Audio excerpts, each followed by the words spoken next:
That is only one scenario of many that the Buono family might have talked about while facing their major crisis of losing everything they had built over their past 20 years.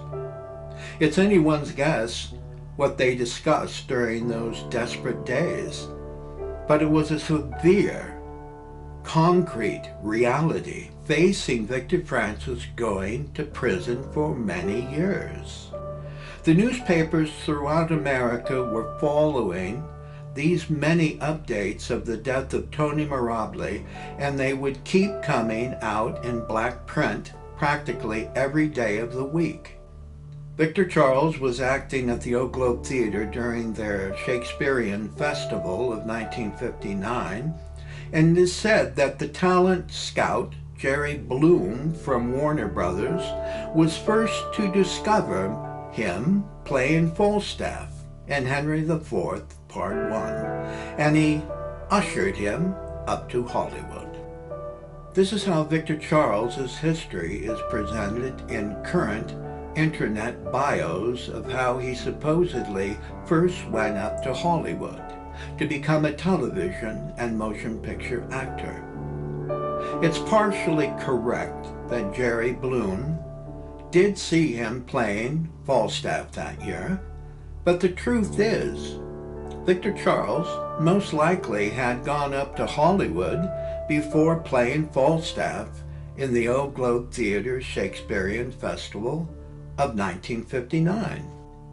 Victor Charles was an equity professional actor when playing Falstaff that year, and he had received his equity card in Hollywood before Jerry Bloom ever sat in a seat watching him playing Falstaff in 1959. I will explain more thoroughly on his rise up to Hollywood. It definitely wasn't Jerry Bloom who first sent him there, but it had to be others who truly put him onto a professional path to stardom in Hollywood. On July 5th, 1959, the Oak Globe Theater had their Shakespearean Festival employed with all professional equity acting company, and they never went back to their traditional non-equity status ever again. On August 11th, 1959, in the Los Angeles Times newspaper, it printed, "Romeo and Juliet Festival Highlight. For the first time in the festival's history, professional actors receiving Actors' Equity Scale from the strong nucleus of the casts, an arrangement made possible partially through a Ford Foundation grant. Most of the major roles in all three productions are assumed by this group of experienced performers who have Broadway and off-Broadway credits, as well as television background. Newest member of Actors' Equity in the company, 20 years old Victor Buono of San Diego, showed great promise in the widely varied roles of Falstaff, Prince of Verona, and Holofernes. The 8-week festival continues through August 30th. This is proof that Victor Charles was already a working professional actor when playing Falstaff in 1959. These are the plays Victor Charles performed before July 7th, 1959, when the Oak Globe Theater went equity. Aladdin in October 16, 1954, and Hans Brinker and the Silver Skates at the San Diego Junior Theater on November 13, 1954, Come Slowly, Eden, Hamlet, and the Barretts of Wimpole Street at St. Augustine High School in 1955, A Midsummer Night's Dream, and Volpone at the Oak Globe Theater in 1956. Victor Charles was in The Betrayal and Jenny Kissed Me at the University of San Diego in 1957. Witness for the prosecution: The Tempest, King Lear, Knight of the Burning Pestle, and The Man Who Came to Dinner at the Old Globe Theatre in June 1957. Victor Charles might have gone up to Hollywood between December 30th, 1958 and April of 1959. He may have acted in at least 2 or more television programs at Warner Brothers within that time period in order to be given a SAG membership and an equity card before July 7th, 1959. So, the questions remain: who are the ones who are responsible for opening the doors for Victor Charles's rise up to Hollywood? There were only 3 men that I know of that had the capabilities of connecting Warner Brothers with Victor Charles between 1958 and 1959.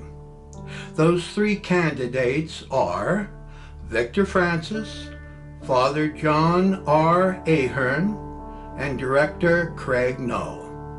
I already said Victor Francis may have had connections with mafia members who could contact Warner Brothers to bring Victor Charles to Hollywood for a screen test in the months of 1958 and in early 1959.